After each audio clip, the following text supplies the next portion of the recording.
Bonsoir à tous et bienvenue dans votre QCM. Et si vous avez jeté un petit œil au calendrier, vous savez qu'on est le 26. Et le 26, qu'est-ce qui se passe ? C'est la grande finale du QCM du mois de janvier. Et c'est pas rien, surtout pour nos trois candidats qui ont bravé mes questions tout au long de ces dernières semaines, qui ont bravé aussi les autres candidats, qui ont été excellents, mais toujours dans la foi et dans la bonne humeur. Ben oui, il y a du combat, c'est âpre, c'est disputé, mais on adore ça. Et l'un d'entre eux, seulement l'un d'entre eux va pouvoir partir à Rome. On va voir tout de suite qui, et on fait nos premiers pas.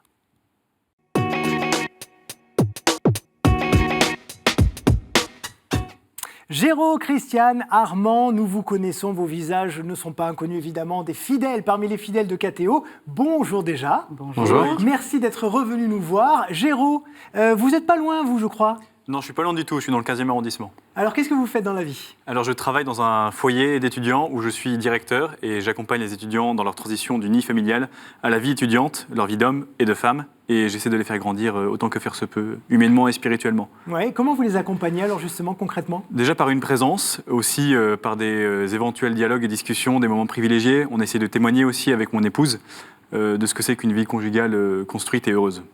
Et vous avez d'autres engagements associatifs, paroissiaux ? Alors absolument. Alors à leur côté, je m'engage avec la chorale. Et donc on essaie d'animer, comme je l'avais dit la dernière fois, par notre chant. Voilà. Ouais, donc on avait dit que c'était plutôt du chant classique. Plutôt classique. Mais vous allez aussi peut-être parfois vers du gospel, quelque chose exactement. un peu plus... De temps en temps, on se lâche un peu et on fait des petits trucs Et sympas. d'ailleurs, vous m'avez eu parce que la dernière fois, on s'était dit que vous nous chanteriez un petit quelque chose si vous gagnez. Ah oui. J'avais complètement zappé. Merci de me le faire, de me le rappeler. Si vous gagnez, là, aujourd'hui, ce sera la petite chanson. Voilà, c'est obligatoire. On verra. Est-ce que vous êtes prêts pour les 2 minutes de questions ? Je suis prêt. Allez, c'est parti. Top pour le chrono.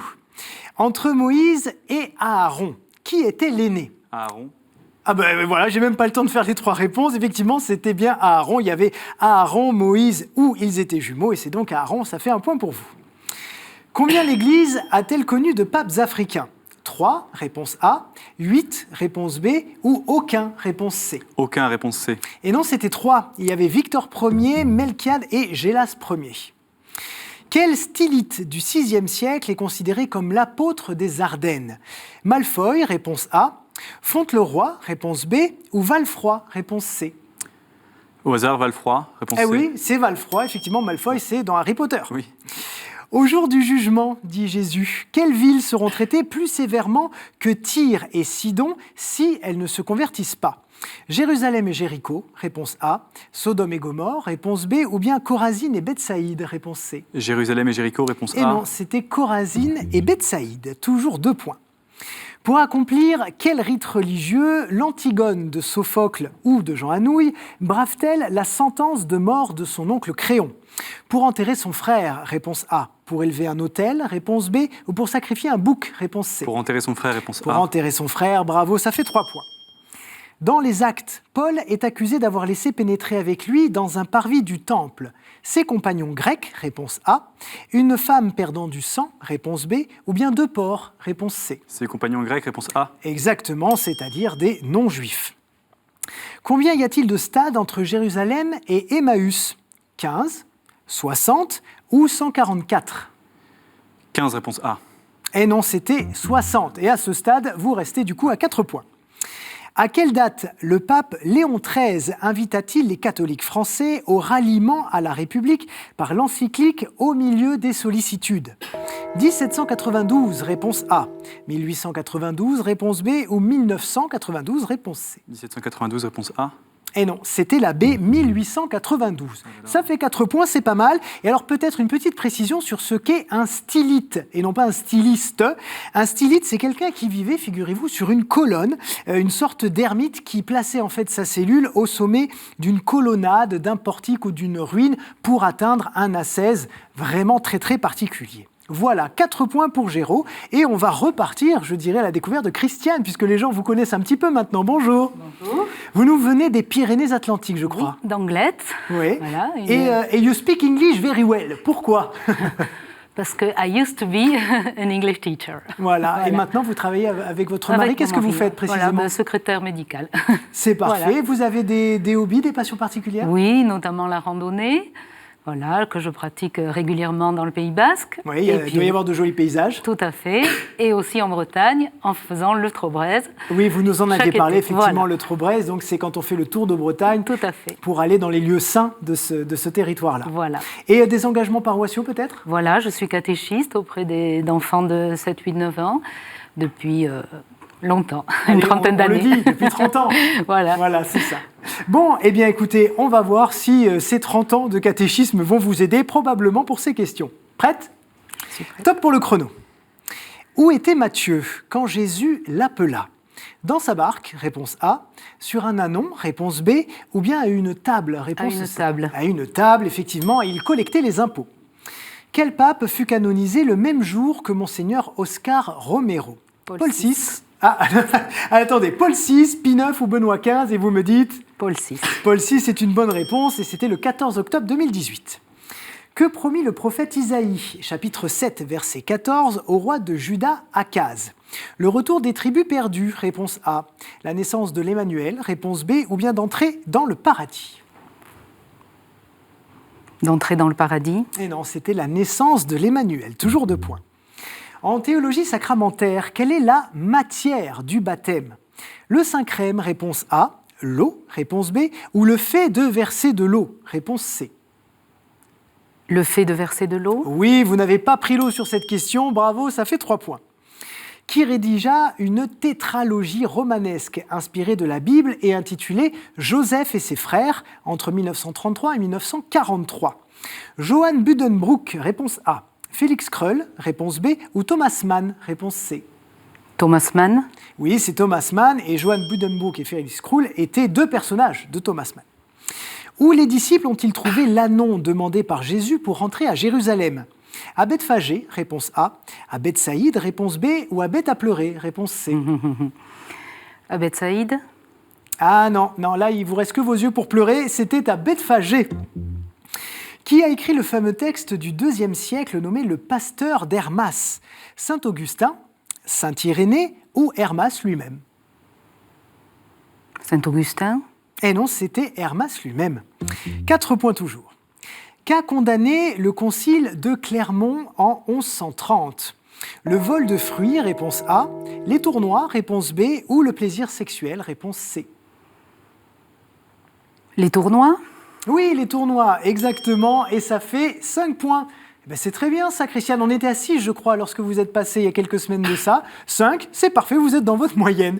Armand, bonjour. Bonjour. Alors vous, bon, on vous reconnaît vu que vous étiez là juste la semaine dernière, mais quand même, on va rappeler d'où vous venez.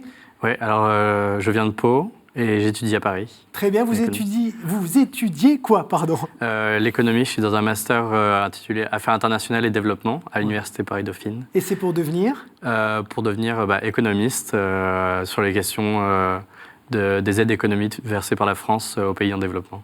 Et vous avez des hobbies, des passions? J'aime bien tout ce qui touche aux jeux d'une manière générale, que ce soit le sport, les jeux de société ou même les jeux d'ordinateur. Tout ce qui est ludique, j'y prends beaucoup de plaisir. Donc c'est pour ça que je suis là aujourd'hui aussi. Ah ben, c'est parfait, effectivement. Vous avez prouvé que ça vous réussit en tout cas. Et en termes d'engagement, peut-être? Alors cette année, je ne suis plus chef scout et je n'ai plus de responsabilité fixe au sein de mon aumônerie, mais pendant 3 ans, j'ai participé activement à la vie de l'aumônerie et ça m'arrive toujours de rendre service, de mettre la main à la pâte pour faire la cuisine. Voilà. Eh ben, c'est parfait, c'est à moi de vous cuisiner, si ça vous va, avec mes questions. Est-ce que vous êtes prêts? Oui. Allez, top pour le chrono. Que demande Dieu à Moïse parce que la terre du buisson ardent est sainte? Il lui dit, retire tes sandales, réponse A, brise ton arc, réponse B, ou prends ton bâton. Retire tes sandales. Retire tes sandales, c'est un premier point. Combien de temps environ Marie demeure-t-elle chez sa cousine Élisabeth? 3 mois, 2 semaines ou 1 an? 3 mois. 3 mois, c'est une bonne réponse. Quelle loi de 1850 augmentait la liberté de l'enseignement, notamment confessionnel? Est-ce que c'est la loi Duruy, réponse A, Abi, réponse B, ou la loi Fallou, réponse C? La loi réponse A, Duruy? Non, c'était la loi Fallou, et les 3 personnes sont 3 anciens ministres de l'enseignement. Quand a lieu chaque année la semaine missionnaire mondiale? En octobre, réponse A, en janvier, réponse B, ou en avril, réponse C? En avril? Et non, c'était en octobre, c'est autour du dimanche des missions. Lequel de ces papes ne fut pas dominicain? Benoît XI, réponse A. Jean-Paul Ier, réponse B. Ou Innocent V, réponse C.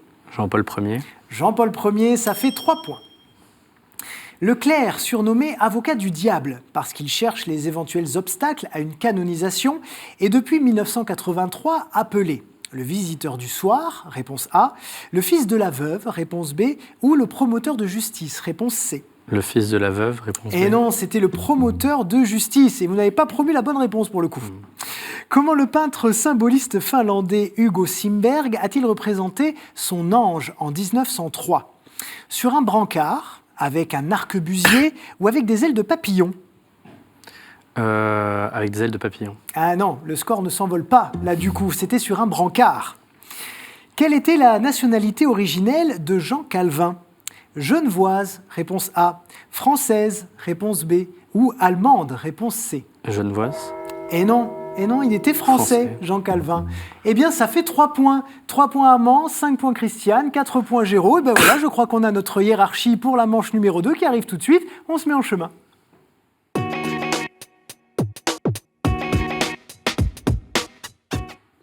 Nos thématiques, les voici, vous les connaissez par cœur, j'en suis sûr, mais on va quand même les regarder une fois encore. Saints et témoins de la foi. L'Église et son histoire, Bible juste avant, liturgie, sacrement et prière, art, culture et foi, et les questions providentielles, des questions qui rassemblent un petit peu toutes les thématiques et sur lesquelles il faut faire confiance à la providence. Alors Christiane, c'est vous qui avez 5 points, 2 thématiques, s'il vous plaît. Saints et témoins de la foi et questions providentielles. Et les questions providentielles. Parfait. Géraud, s'il vous plaît. Je vais prendre liturgie, sacrement et prière. Et liturgie, sacrement et prière.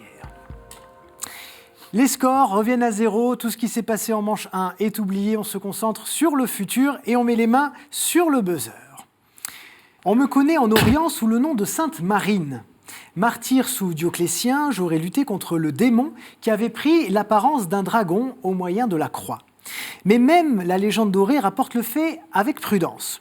On me connaît notamment parce que je suis l'une des voix quand on dit Jeanne d'Arc. L'étymologie de mon prénom est peut-être liée au mot perse qui signifie perle, mais ce prénom évoque davantage une fleur que certaines effeuillent pour deviner la force de l'amour de leur amoureux. Armand. Oui, Marguerite, Sainte Marguerite. Oui, Marguerite d'Antioche de Pisidie, très exactement. Christiane, vous l'aviez. Il fallait appuyer juste un petit peu plus tôt qu'Armand. Bravo, ça fait 1 point. Question providentielle maintenant. Selon la légende, Sainte Villegeforte m'aurait reçu miraculeusement et je lui aurais permis de préserver sa virginité en décourageant son assaillant. Mon succès chez les Byzantins aurait accompagné l'iconoclasme. Par réaction, le pape m'aurait interdit pour tout le clergé latin. Le Lévitique interdit de tailler mes coins. Dans le livre d'Ézéchiel, notamment, le deuil est signalé par le rasage de la chevelure et par mon rasage. De quoi parle-t-on? La barbe? La barbe? La barbe, effectivement, c'est la barbe qu'on rase en signe de deuil dans le livre d'Ézéchiel et le Lévitique interdit de couper les coins. Surtout, buzzez bien avant de donner la réponse, parce que si vous donnez la réponse et que quelqu'un vous entend, c'est perdu pour vous. En tout cas, ça vous fait 1 point, bravo. Liturgie, sacrement et prière maintenant. Mon usage liturgique se maintient dans l'orthodoxie, mais il a disparu dans l'Église catholique. J'y suis demeuré un temps à un privilège pontifical. Le pape m'utilisait pour la communion sous l'espèce du vin, comme il eût fait d'une paille. Une cuillère? Non, ce n'est pas une cuillère. Je suis dans ce cas un petit tuyau, généralement en or ou en argent. Vous connaissez sans doute mieux mes homonymes, l'embout de la cornemuse, l'ancêtre de la clarinette. Une hanche? Une hanche, les hanches? Non, ce n'est Une pas pipe? ça. Une Pipe? Ce n'est pas non plus une pipe. Et non, c'était le chalumeau. Oui. C'était le chalumeau. Allez, on revient à une question saint et témoin de la foi. Et vous cherchez une ville, chers amis, à l'aide des saints qui en sont issus ou s'y sont illustrés. C'est dans cette ville que naquit la bienheureuse Eugénie Smet, fondatrice des Auxiliatrices des âmes du purgatoire, qui n'a évidemment rien à voir avec Jean-Philippe Smet, à savoir Johnny Hallyday. C'est là aussi qu'est né en 1882 le père Jacques Sevin, un prêtre jésuite français, fondateur des Scouts de France et des Sœurs de la Sainte-Croix de Jérusalem. Ma grand-place s'orne d'une colonne, dite colonne de la déesse, sur laquelle nulle idole païenne n'a pris place, mais une représentation anthropomorphe de la ville qui illustre chaque année une grande braderie. Christiane. Lille. Lille, excellente réponse. 2 points pour vous, 1 point pour Armand et toujours un compte vierge pour Géraud. Nous en venons aux questions providentielles maintenant. Je comporte de nombreuses allusions au christianisme, mais un christianisme peu orthodoxe et que certains rapprochent du gnosticisme. J'ai été conçu en 3 épisodes à partir de 1999 par les frères Wachowski. On a pu relever, par exemple, que mes personnages se nomment Apoc, comme Apocalypse, ou Trinity, que le vaisseau s'appelle Nabucodonosor, et la dernière ville habitée, Sion. Mon héros connaît la mort et la résurrection, et son anagramme est One, O-N-E, l'unique, l'élu. Docteur Who ? Non. Non, ce n'est pas Docteur Who. Mon héros connaît la mort et la résurrection, et son anagramme est One, O-N-E, unique, l'élu. En me revoyant, vous ne verrez plus seulement Néo, le buste. Matrix. C'est le Matrix, effectivement, c'est la trilogie Matrix des frères Wachowski. Allez, petit rappel des scores, Christiane 2, Géraud 1 et Armand 1. Il y a donc une égalité. Christiane, vous êtes qualifié pour la petite finale et Armand et Géraud, je vais devoir vous départager. Donc Christiane, vous ne jouez pas, vous êtes tranquille. Armand et Géraud, ça se joue entre vous sur cette question. Mon sens liturgique, c'est-à-dire mon sens propre, est apparu au XVIIe siècle et mon sens figuré au XIXe. Au sens propre, donc, je désignais une catégorie d'office moins solennelle que les autres et en conséquence non chantée. J'étais ainsi défini par opposition à une grand-messe. Mon sens figuré vient peut-être du fait que l'on ne comprenait pas les paroles. Messe basse. Les messes basses, bravo. Géraud, vous l'aviez aussi ? Oui. Ah, ça s'est joué à pas grand-chose, effectivement. Bravo Armand, vous accompagnez Christiane en finale et Géraud, vous nous quittez malheureusement. Bravo, ça a été un très beau parcours. Est-ce que vous avez un petit bonjour à passer ? Comme la dernière fois, à ma femme et mes étudiants, fidèles au poste. Eh bien, c'est parfait. Regardez, vous avez un cadeau, bien sûr. Le livre Villa et Palais de Rome vous est offert par les éditions Place des Victoires. Et surtout, n'hésitez pas à revenir nous voir dans quelques mois, dans quelques années. On vous accueillera avec un grand plaisir. Et d'ailleurs, c'est pareil pour vous, chers amis, chez vous. On vous accueille avec un immense plaisir. Et pour venir, tout simplement, il faut répondre à une question. Je vous la pose tout de suite. Quelle est actuellement la monnaie de l'État du Vatican ? Ne me répondez pas le sesterce, la livre romaine ou la lyre. C'est pas ça. Je vous donne un petit indice. Si vous avez la bonne réponse, qcm@ktotv.com. Vous nous donnez bien vos coordonnées téléphoniques. Je le répète à chaque fois, je sais, mais c'est très important puisque nos équipes comme ça peuvent vous appeler et organiser votre venue. C'est quand même beaucoup plus simple. Et puis la semaine dernière, rappelez-vous, je vous avais posé une question également. À combien d'années de mariage correspondent les noces d'or ? Est-ce que vous l'avez ici ? 50 ans. 50 ans, exactement. Christiane, peut-être allez-vous les fêter ? Dans une dizaine d'années. Dans une dizaine d'années. Eh bien, on vous souhaite plein de bonheur. En tout cas, si vous avez effectivement ces 50 ans, eh bien, vous avez eu la bonne réponse et on ne va pas tarder à vous appeler. Ça y est, chers amis, voici le sprint final.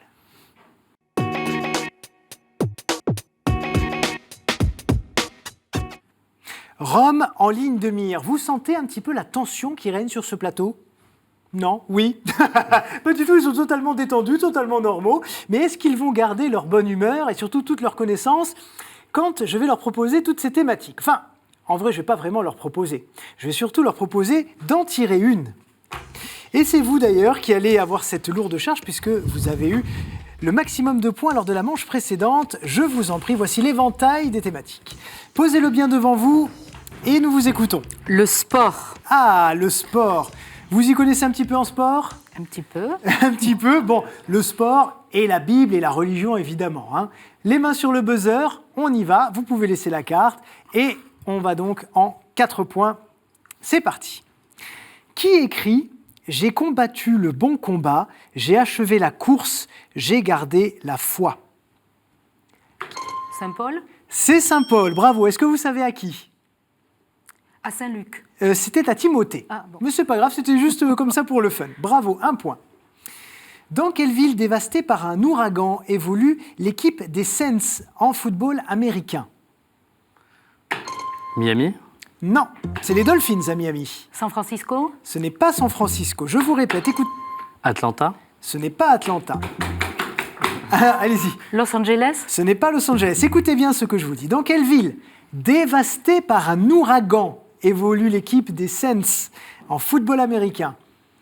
On cherche donc une ville américaine. La Nouvelle-Orléans. Enfin, Oui, c'est la Nouvelle-Orléans, effectivement. Bravo. Surnommé l'athlète de Dieu, quel pape a pratiqué Jean-Paul II. Jean-Paul II, bravo. Est-ce que vous savez quel sport il a pratiqué exactement? Alors, le ski, oui. De l'alpinisme? L'alpinisme, oui. Le canotage, la La natation et le football. Effectivement, c'était un athlète de Dieu, on peut le dire. 2 points Christiane, 1 point Armand. À quel grec Paul écrit-il « Ne savez-vous pas que ceux qui courent dans le stade courent tous, mais qu'un seul reçoit le prix ?» À quel grec Paul écrit-il cette phrase? Allez-y. Saint-Luc? Non. À quel grec? Luc. Éphésiens. Ce n'est pas les Éphésiens. Vous pouvez me donner d'autres propositions? Ah. Allez-y, buzzez. Corinthiens. C'est les Corinthiens, effectivement. Nous sommes en 1 Corinthiens 9, verset 24. 2 partout, c'est très serré et on adore ça. Quel pape est depuis sa jeunesse fidèle supporter du club de football de San Lorenzo? François? Le pape François, évidemment, qui est argentin. Ça fait 3 points et 2 pour Armand. Alors attention, Christiane, vous êtes à 1 point du voyage à Rome. Petite pression. Dans quel sport la Clericus Cup oppose-t-elle des équipes de prêtres et de séminaristes? Christiane? Le foot. C'est le foot. Ah oui, elle a été trop rapide, elle a Ouais. été trop forte. Bien joué. Christiane, vous partez à Rome? Vous êtes contente? Oui, eh bien allez-y, laissez extérioriser votre joie. Super contente. Bon, super Armand, bravo, vous avez fait un très très beau parcours Bah, aussi. merci. Et pour ce parcours-là, vous avez un cadeau, regardez. En ce mois de janvier, nous célébrons la Sainte Famille. La maison Laudate a le plaisir de vous offrir cette magnifique médaille en or 9 carats. Voilà pour votre cadeau, vous voulez peut-être faire un petit coucou? Bah, à tous mes amis de l'aumônerie, plus particulièrement ceux avec qui je vis depuis 4 ans, mes amis les plus proches. Super, et puisqu'on parlait de sport, on va jouer là justement pour le sport avec une dernière question qui me restait à vous poser. Dans quel sport s'est illustré Gino Bartali, surnommé Gino le Pieux pour sa foi ardente? Non, pas besoin de buzzer. La course. La course à La quoi? course à pied. Non, vous savez pas? C'était le cyclisme. Ah, Il a ça, participé au Tour de France en 1938 et en 1948. Voilà. Bien. Eh bien, écoutez, Christiane, il est temps quand même qu'on regarde votre cadeau. C'est parti? On y va. Envolez-vous à destination de Rome. Odeia, le spécialiste des voyages culturels et pèlerinages, vous offre 2 billets d'avion aller-retour pour la ville éternelle. Alors, vous m'avez dit il y a quelques semaines que vous connaissiez déjà bien Rome. Ma question est simple. Est-ce que vous allez y retourner ou est-ce que vous allez faire un cadeau? Je sais pas. Vous savez pas, vous êtes très ému. Eh bien, Oui. ça fait plaisir de vous voir ému comme ça. Oui, oui. Bon, en tout cas, bravo et merci d'avoir passé ce mois de janvier avec nous. Merci encore à vous également. Et puis le dernier merci, évidemment, il est pour vous, chers amis. On passe vraiment de très très bons moments sur le plateau du QCM. J'espère que ça se transmet par le truchement de la caméra, comme on dit. Merci d'être toujours aussi fidèles. Si vous voulez revoir cette émission, ktotv.com, évidemment, tous les replays de toutes les émissions de la chaîne sont sur notre site internet. Et on se retrouve évidemment très vite, en février, pour de nouveaux épisodes du QCM. À très vite.